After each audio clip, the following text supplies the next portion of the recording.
Welcome to Indie Business Club, the podcast for independent creatives, freelancers, founders, and business owners. She's Mel Barfield. And he's Ben McKinney, and we're copywriters and business owners sharing tips and advice we've picked up along the way. This episode is called Separated by Motorways, and we're talking about working with friends. On the show, we'll discuss the pleasures and pitfalls of working with your mates, how to make sure you're on the same page, and boundaries to put in place to help. And as always, we'll have a voice note on today's theme, and Mel's favourite part of the show, Your Friend and Mine, where we shout out someone in our network who we think is great. Ben, now, Mel. Please. Every time. Ben, please can you explain the title of this episode? Yes, this is a particularly obscure indie track song name, Separated by Motorways. It's a great album. It's probably from like the mid-2000s by a band called The Long Blondes, who I think were from Sheffield. They had one brilliant album, so I'm going to put the song on the Indie Business Club show theme playlist on Spotify, and I'd recommend everybody check it out. This was a recommendation from my wife this time. I said what shows we had coming up, and she was like, oh, you've got to pick this one. So thank you for that one. It does mention the A14. Separated. We're separated by the A14, so when I listened, I was like, yay! Not technically a motorway, but still. Not technically a motorway. Does lead on to the, I want to say M1. No, I'm probably wrong. M11? It turns into a motorway at some point. No need to correct us, listener. Anyway, we're talking about working with friends. Ben, we're friends. We work together. Discuss. I think we're uniquely qualified to talk about this, partly because obviously we run Indie Business Club. Is it a business though? Or is it just a... Maybe not yet. One day, perhaps. Keep your eyes peeled, listener. We've got new things coming soon. We obviously also work together at Copy or Die with our friend of the show, Dave Harland. The optimism with which you said soon there made me laugh. Soon can mean different things to, it's all perspective. But yes, we work together now at Copy or Die with Dave. Hello, Dave. And in one of the early iterations of my window cleaning business, I worked with my best friend, Julian, who's a listener and friend of the show. Hello, Julian. We worked together for about 7 or 8 years. So yeah, I've got a lot of experience of this, and we're obviously experiencing now. And it's great, isn't it? Isn't it? It's not for everyone, Ben. Well, I think it's worth pointing out, though, that we became friends through working together, whereas other people listening might be considering going into business with someone they're already friends with. Okay. So we already probably had some worky boundaries in place, or like it started from work. So yeah. I think that's a bit different to how some people we had connected online. We connected on Twitter. I think that was even really before we were active on LinkedIn. So yeah, we connected on there. Days. And so, yeah, I think you're right. We were kind of people that worked together first and then became friends. But I have done that. So Julian and I were friends. I suppose that with Dave, it was kind of in the middle, really. We knew each other. Yeah. We were kind of friendly, but we weren't like busy pals until we started working together. What are we going to talk about today? There's some ways of making it work, isn't there? That's the way we're going to go today. Yeah, and we'll talk about some of the potential pitfalls or things to bear in mind. But how do we make it work, Ben? What makes us be able to work together? Or can we? Maybe it's all going to fall down. No, I shouldn't say that. I don't want to jinx it. I think we're really clear with our communication. I think that's something that we are very good at, saying what we think to one another and being completely open and honest about whether we think something's a good idea. If one of us suggests something, the other one's like, nah, but here's reasons why. Yeah, and saying that in a nice way, not just shooting it down for the sake of it. I think with that communication as well comes the need for boundaries as well, doesn't it? And I think we've got better at setting boundaries for communication over the last year or so. Because it can, when you're excited about something, it can not consume you in a way, but you have these ideas that pop up at any time. Exactly, you want to share. You have an idea at 11:30 at night and you want to share that idea. But then you're worried about waking somebody up with their phone buzzing next to their bed. We quite often go, oh, I was going to text you this thing, but it was a bit too late. And then, so I'll send it to myself, and then I've started remember doing that about too, yeah. 4 days later to actually send it to you. The other thing that we do that it might sound a bit weird because, as you said, we're not Indie Business Club isn't actually a business yet, but we did PDRs, didn't we? We did a little review of the year of what I can't remember how we worded the questions. Something along the lines of, "I like it when Ben does this. I would like Ben to do less of this. Yeah. I'm really proud of Ben for this thing," and it was like worded really gently, but it was a nice way. The opposite for me, obviously.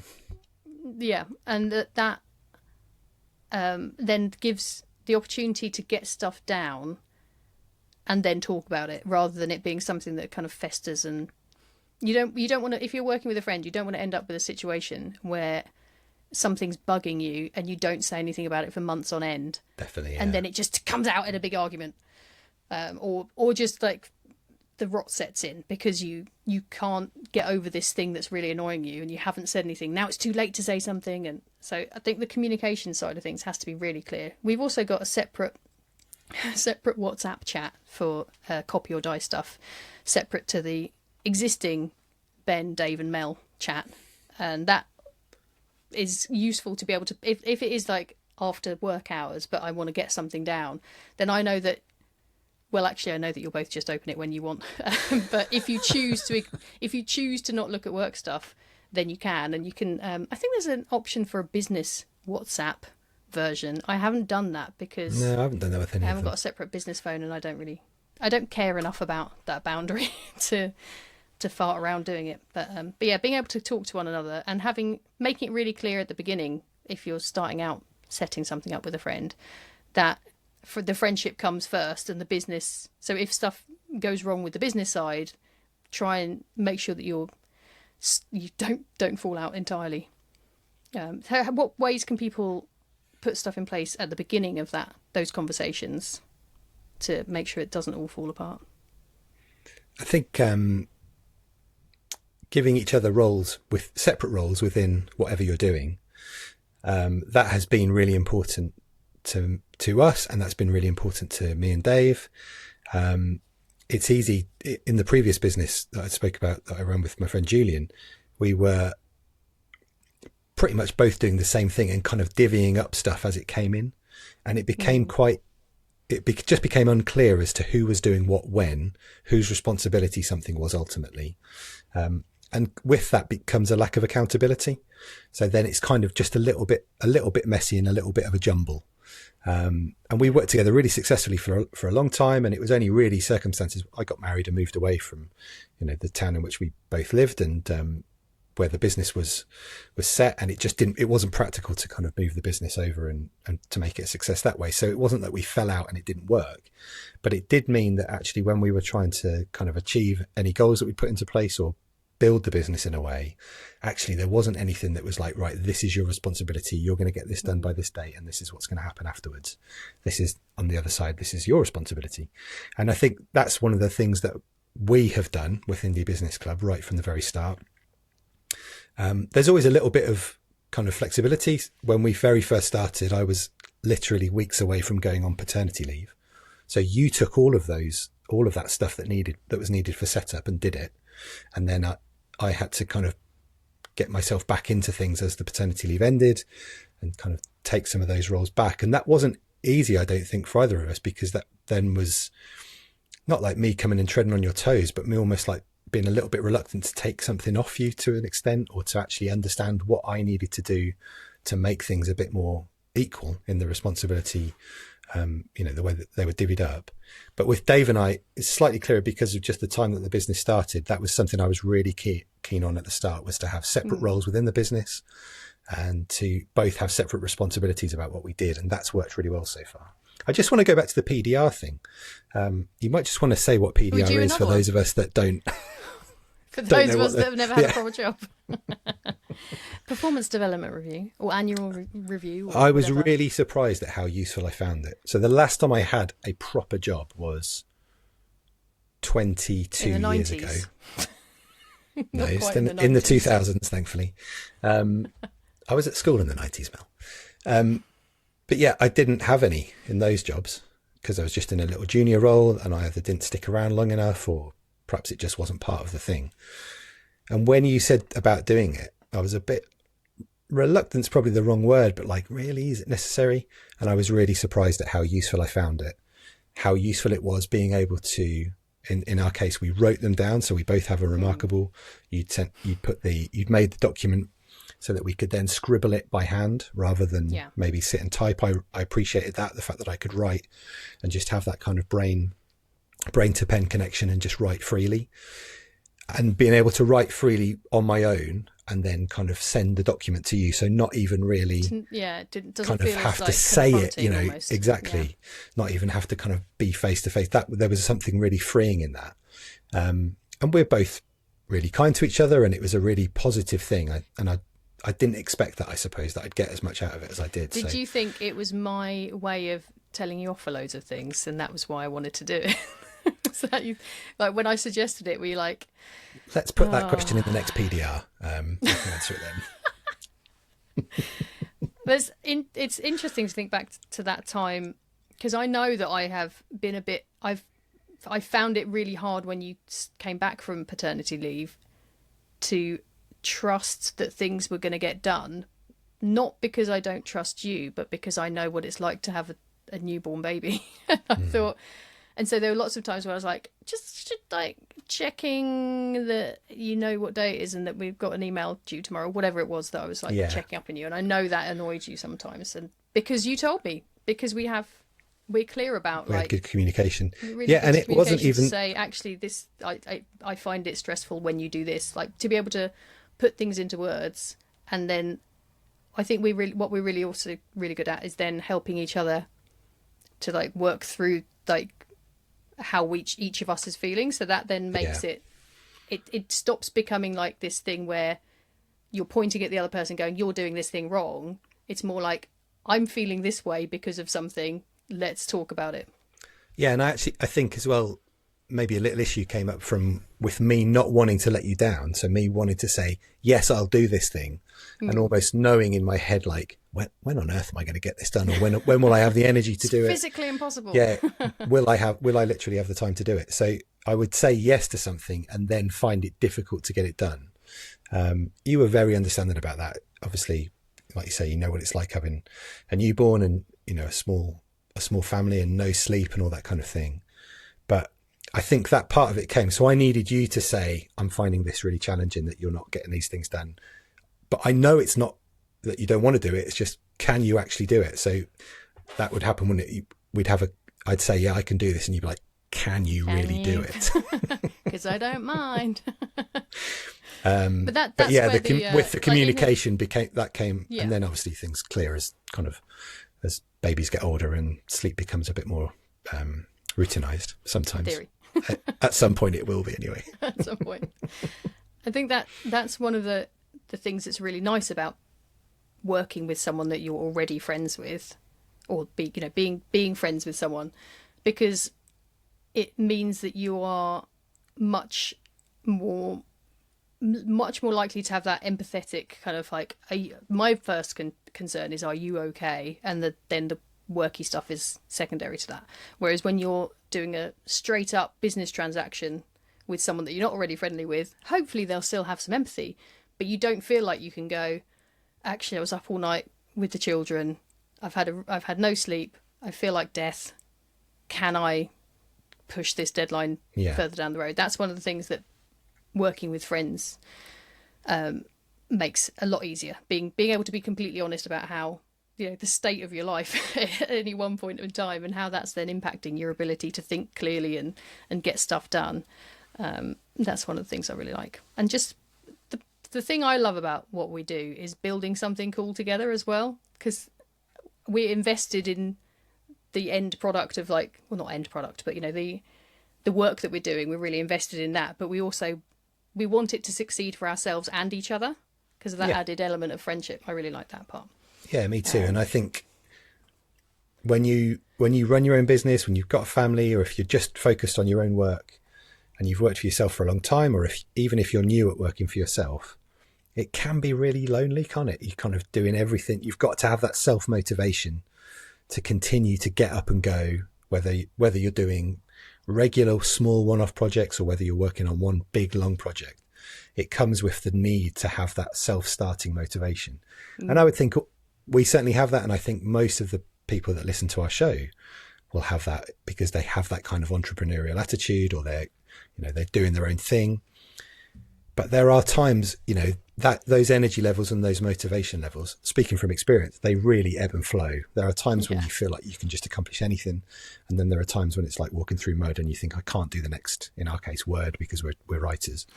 So having somebody to bounce off and to bounce an idea off, is this a good idea? Should we try this? What about this?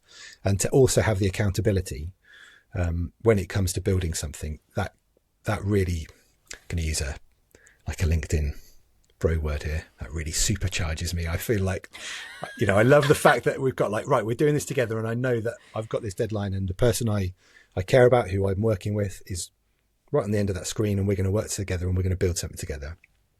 It's much harder to put off something when you've got that level of kind of accountability and that level of partnership. So yeah, I really enjoy doing that. I'm feeling pumped. Yeah.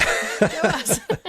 But it's really one of the things I wrote wrote down is that we hyper appreciate each other. Yeah, actually, and it's true. Because it's like, come on, we got and this. It's really supportive, isn't it? You feel like you've got a support person there. If you've had an idea and you're working towards it, and you start to have that little bit of doubt creep in, or you think, maybe this isn't as good as I was thinking, to have that person on the other end go, no, this is a good idea. Just see this bit through. You don't need to worry about the next bit. See this bit through, and let's see where we are, and we can grow from there. And or even saying, well, don't you worry about this then. I'll take this bit off you and finish it. That's great as well. So yeah, that comes in. These are all the best bits. They're great, aren't they? It's great. I love it. The other thing I like is when I've just got the random ideas that come in, and the fact that they can sometimes turn into something real is really, it blows my mind a bit. And that's something that I think anyone who's relatively new, I know you've been your own boss for 20 years or something. I've only been my own boss for, let me check the date, 3 years and 2 months, 3 months, 4 months. And so for me, it's still this massive novelty, this idea that I can have an idea and think, I want to do that thing, and then just actually make it happen. It still blows my mind a little bit. That you can just turn an idea into reality. I'm sounding like the LinkedIn cheesy, supercharged hustle pro. Ben, what are the things that you need to think about before going into business with a pal? Well, we've mentioned kind of giving each other kind of defined roles and allowing each other. I think giving them the roles is one thing, but then allowing the person to perform that role is another. So giving them the space to do it. I think you need to have an idea that's good. We're talking about running a business here, and I think we'll probably get on to maybe working with friends on ad hoc basis, or like a little one-off project basis later. But if you're starting a business together, hopefully the business has legs, that it's a business idea that will work and will provide you with what you want, whether that's obviously income, something to build and sell in the future. I think it's worth asking the question whether you really want to work together or whether you just want to hang out more, because sometimes those two things don't go hand in hand. It might be that you work together but you hang out less, or it might be that you work together and actually hanging out becomes quite stressful. That's never happened to me in any of the businesses that I've run. Not. No. In all of the businesses I've run with somebody, it's never got in the way of friendship. It's never made spending time with that person more difficult or challenging or uncomfortable in any way. But I think it's worth thinking about that. And skills is like working out what you're both good at. It might be that you're both good at exactly the same thing, but there's probably nuances to that where you could think one person does this and this, on the other hand, complements it. And that's where having those really honest conversations is good, because if you both think you're really good at something, some element of the business, and actually only one of you really is, then you need to be able to say, do you know what, I actually think your strengths are better suited to doing this thing, and being able to be really, really honest and open with each other. And always, I think it was Billie Eilish and her brother Phineas were talking about songwriting. They said the best idea wins. That's just how it is. There's no ego. And I think that's a really good way to approach working in partnership with one another, is just, you have to take any ego out of it and just look at things objectively, and like whoever's actually got the idea that is the best suited to the business, that's what needs to happen, rather than you kind of militantly trying to make everything equal. There are lots of times where it won't be equal, and one person will do more because that's, to use the phrase you like to use, in their wheelhouse. And then there'll be other times, so that ebb and flow of responsibilities and kind of credit. If you're someone who needs to be constantly given credit for your idea, then working with a friend is probably not. I'm saying that acknowledging the fact that I also am that person that likes getting credit for ideas. But if you're too much about the spotlight and ego and wanting to get credit for things and keeping score and tally, that's something we don't do. We don't keep tally of like, oh well, I did this thing, so you need to do something now. We look at things much more from a distance as like a broad picture and the feel of like whether things feel uneven, which at the moment for me they don't. Hopefully for you, until like a live PDR. Then how's it going? But if it does get to the point where like there's a shift, then I feel like we're both able to express that in a very grown up way. Yeah, definitely. And that equality thing is an interesting conversation, because it might not be an easy one to have at the very start, because you don't necessarily know how things will shake out and how it will all work out as you start working together. But it is quite unlikely that you will be able to divide up the work 50% in one way. And depending on how if you've started a limited company and you've created equality in that kind of shareholding, and there's a shareholders agreement, we're not going to get into all that kind of legality of working together. But seek professional advice, please, people. 100%. But that's one way of creating equality. But actually, when the work happens, it will be down to the abilities that you each individually have and those roles, just as you've said. So it is hard to then say, I feel like I'm doing tons of, if you feel like you're doing far more, I don't know, you've got to work yourself out a way of kind of remunerating yourself for it in some way. I don't know how you would necessarily do it. It's hard what to you're doing, because exactly sometimes that's where it's got to come in. Enthusiasm that makes you do more, and actually the other person is doing exactly what you agreed you would both do, but you're working more off your own back, not because it's necessarily needed, but because you're extra eager or keen. So just being really honest with yourself is important as well.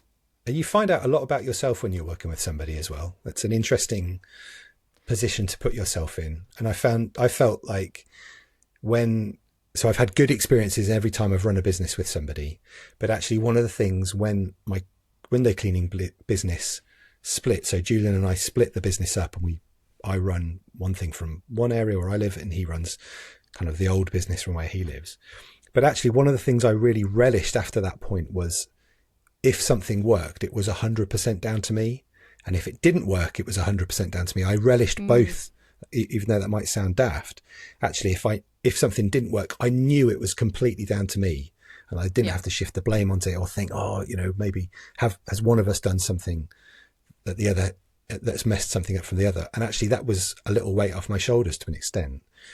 And that's all of that experience has gone into setting up this with you and setting up Copy or Die with Dave. So it's all good. It kind of all has helped out, I suppose, as future goes. But you do find out a lot about yourself when working with somebody else. What have you found out about yourself since working with me on Indie Business Club, Ben?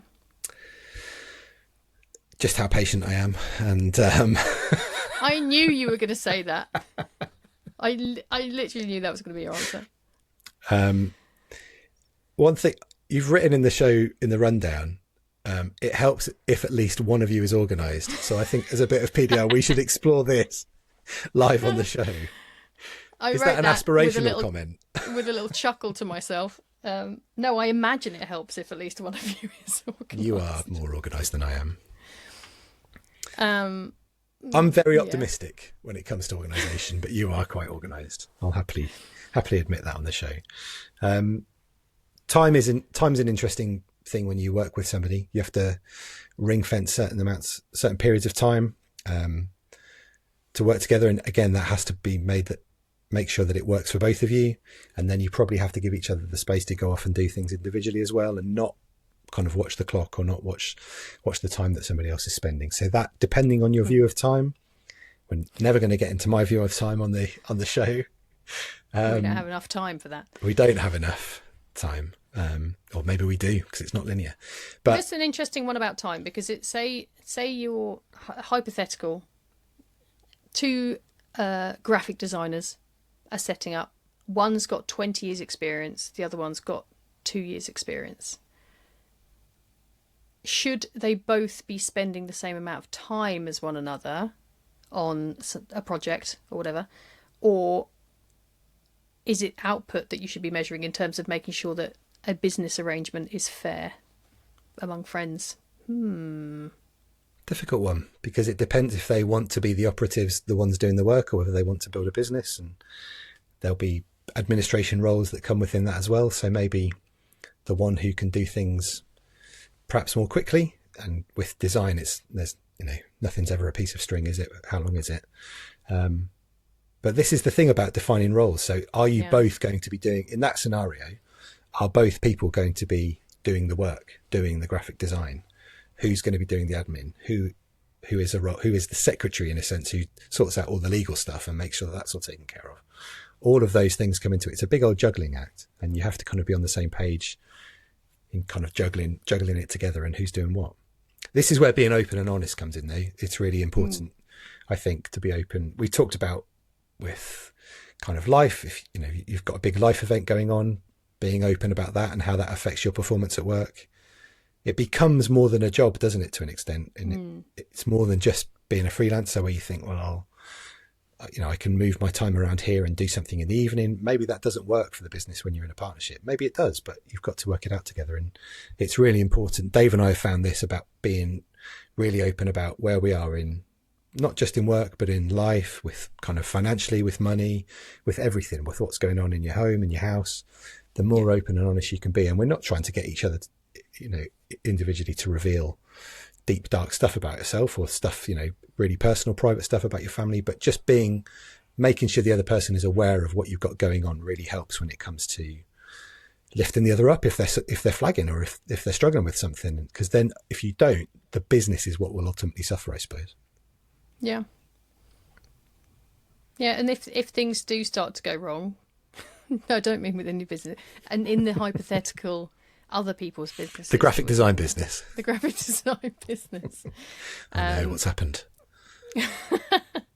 Well, the one who is less experienced is getting annoyed that the more experienced one spends. No, I don't know. I can't be. But it's going to make it sound like it's a euphemism for a situation, and it really isn't.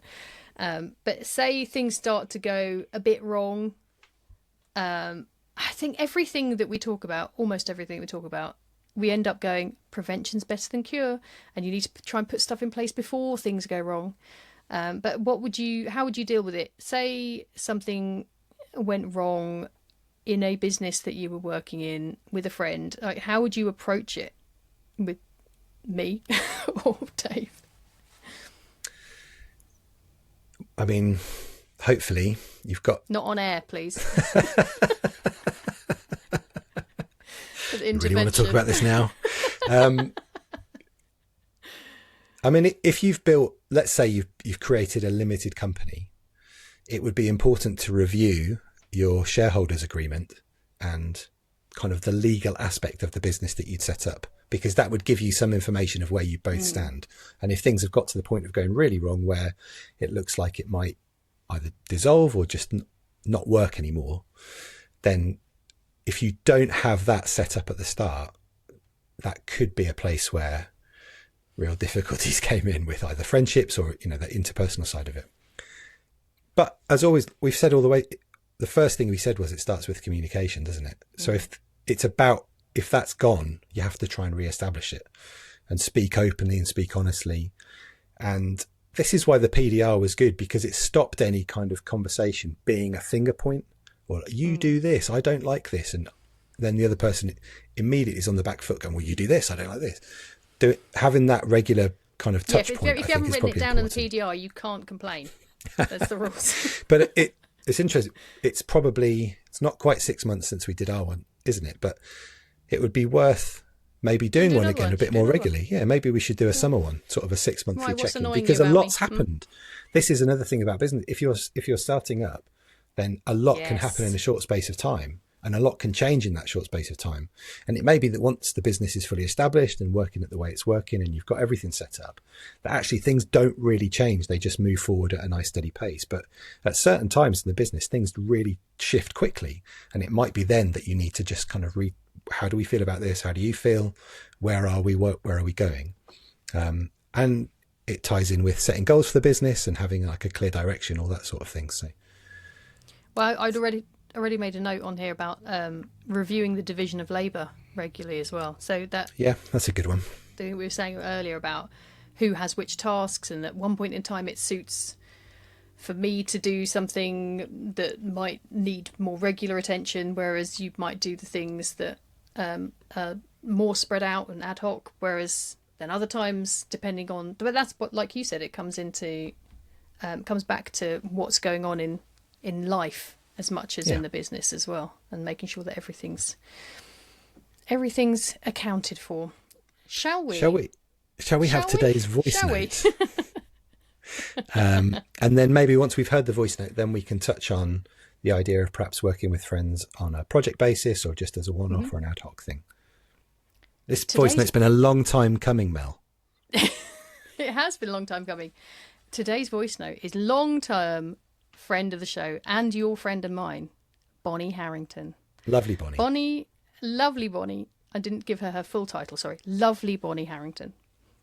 Bonnie is a Bristol-based copywriter specialising in writing for independent businesses and brands with a conscience. We've both worked with her and can verify that she's ace. Here is her voice note. Hello, lovely Mel and Ben. I have some thoughts for you on working with a friend, because one of the best things about being a freelancer is you can choose who you work with. And why would you not choose to work with somebody you already like? But there are 3 things that I would recommend keeping in mind before starting a project with a pal. Number 1, just like you would with a more traditional project, very clearly define from the beginning who is doing what. There's a kind of casualness that comes with working with a friend, which means some wires could get crossed or some things could fall through the cracks. And although you're going to have a lovely time by working with a pal and it will have a relaxed, quite fun vibe, it doesn't mean that things couldn't still go wrong. So clearly define at the beginning who is doing what. And tip number 2, while you're having that conversation, clearly define who can post online about what you're doing, or if you can post online.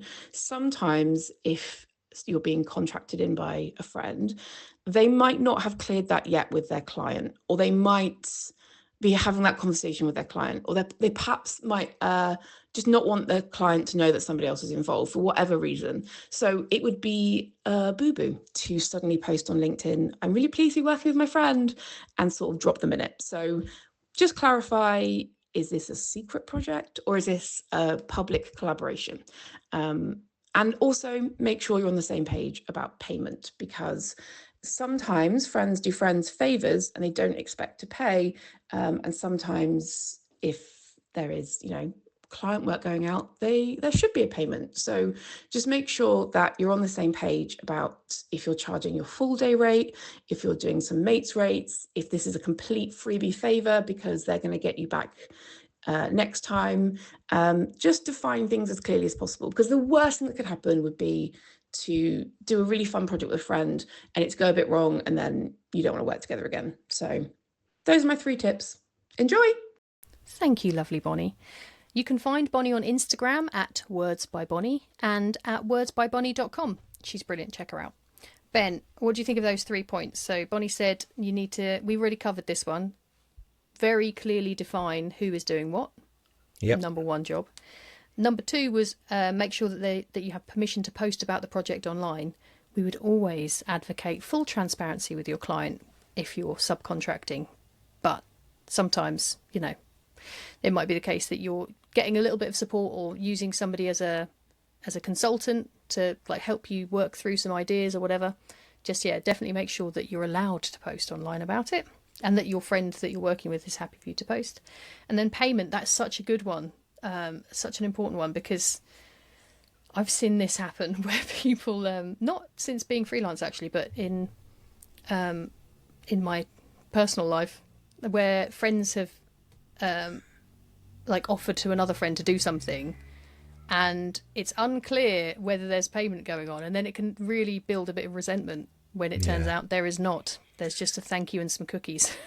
It's that's the conversation that's got to happen at the very start, hasn't it? So early. And it's hard to say, especially if you're talking to a friend. It's that conversation about money which can be difficult, but it's really important, because if you don't, and then if you're unsure at any point during, it's just much harder to bring it up later on, isn't it? Do you bring it up in the middle of the project? Is that going to cause an issue? Do you bring it up at the end? Is that going to cause bad feeling? What's happening? Where do you stand on mates rates? I stand firmly by mates rates. I know some people don't like the idea, but I have given mates rates and will continue to give mates rates. I think if you are the one asking for mates rates, then you're a terrible person and shouldn't. No, that's not true. I've probably asked for mates rates before. I don't think, some people think it's like some ethical no, but I'm okay with it. Yeah, I feel similarly to you.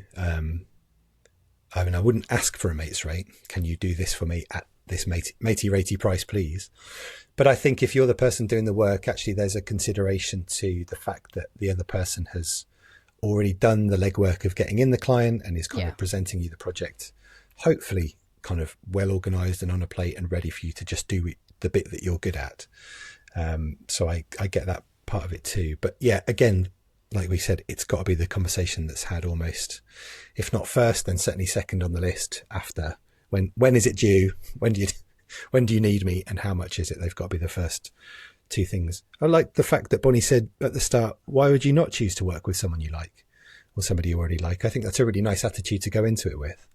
I literally do talks on that about how like making yourself the one that gets picked, and like nepotism isn't always a bad thing. If you know that you can work really well with someone and you're going to get on and it'll be a pleasurable experience, as long as you know the quality of the work's going to be good as well, then as you say, why wouldn't you? And we know that with Bonnie, the quality of the work is always good. We've both worked with her and she's brilliant. We're happy to work with Bonnie. She's great. Any time, and would recommend any listeners looking for a Bristol-based copywriter to give her a call. She does work with clients outside Bristol, it's worth saying as well. But yeah, thank you, Bonnie. It's just reminded me as well, listening to Bonnie talk about it, is something that's let me start that sentence again. Listening to Bonnie say that has reminded me of something that I almost did towards the end of last year, which was set up with two other friends that you know, I won't say who they are, to offer a kind of package deal offering for me to do some web copy and them to do other things. Okay. As a package. And I had this thing in the back of my head of like, I don't know if this is my favourite type of copy to write, but I really want to work with them. But in the end, I just had that honest conversation of like, actually, that isn't the kind of thing I want to be doing. So therefore, count me out, but I still love you. So I think it would have been really easy for me to be a people pleaser and like go along with it and be like, yeah, let's do this thing together, and not state my concerns, and then kind of taking it along with the feeling. Yeah, because you like working with one kind of another and you like spending time together and talking and chatting, but actually the end goal for me from a business point of view wouldn't have been met. So you have to be honest with yourself as well as other people. Okay, is it time for your favourite part of the show? It is. Take it away, Ben. Today's Your Friend and Mine is Paul Smart. Paul is a business counsellor who fixes the you in your business. If what's stopping your business from flourishing is you, then it's you need to get right. And Paul does a bespoke mixture of counselling, coaching, mentoring, and offering good old practical advice that can get you where you want to go. If you need clarity, coaching, emotional support, or accountability, whatever works for you is what you can get with Paul. We know Paul because we're connected with him on LinkedIn, and he does a regular Friday music feature, like a little collective where he puts up either a theme or a song. It's right up my street. I love it. I love to get involved with it. And I've discovered loads of really cool music from it as well, stuff that I'd never heard of. So that's the reason he's today's Your Friend of Mine, and he's our friend of the show. And that'll do for today. And if you're enjoying the show, there are a few ways that you can support us. You can like and subscribe and review wherever you're listening. You can get our emails at indiebusinessclub.substack.com. And you can buy us a coffee at ko-fi.com/indiebusinessclub. Ko-fi is KO-FI. And every penny of your contribution will go towards our production costs to help us keep making the show. The best way to support us is to keep listening and tell your friends. So thank you. Thanks for listening, everyone. Bye. Bye.